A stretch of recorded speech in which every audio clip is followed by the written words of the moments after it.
తల్లి పిల్లలు కుటుంబాలు ఇక్కడ తరలి వచ్చినటువంటి అరణ్య గర్జన అమరావతి గాని వినపడకపోతే మీరు ఇంటి దారి కట్టాల్సి వస్తుందని చెప్పి హెచ్చరిస్తాం. ఇక్కడ అల్లూరు సీతారామరాజు జిల్లా, మన్యం పార్వతీపురం జిల్లా, ఇక్కడ ఉన్నటువంటి ఏజెన్సీ అంతా కూడా రాజ్యాంగంలో 5వ షెడ్యూల్ కింద ఉన్నది, రాష్ట్రపతి గవర్నర్ పరిధిలో ఉన్నది అనే విషయం మన రాష్ట్ర ప్రభుత్వం మర్చిపోతుంది.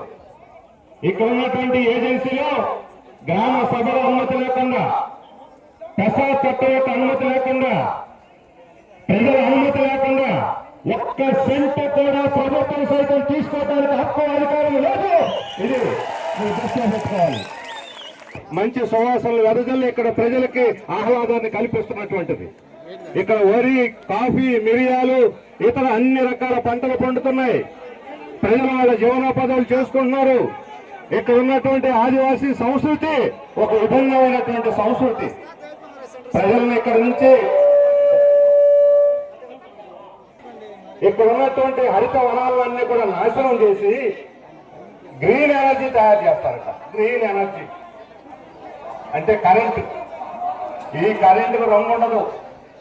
ఎర్ర కరెంటు, పచ్చ కరెంటు, తెల్ల కరెంటు, ఇన్ని రకాల కరెంటు లేదు. చెట్లు, చేమలు, అడవులు మొత్తం ప్రకృతిని నాశనం చేసి ఇప్పటికే మనకు పర్యావరణం పూర్తి విధ్వంసం అయిపోయింది. ఎప్పుడు వర్షాలు వస్తాయి తెలియదు, ఎప్పుడు తుఫాన్లు వస్తాయి తెలియదు.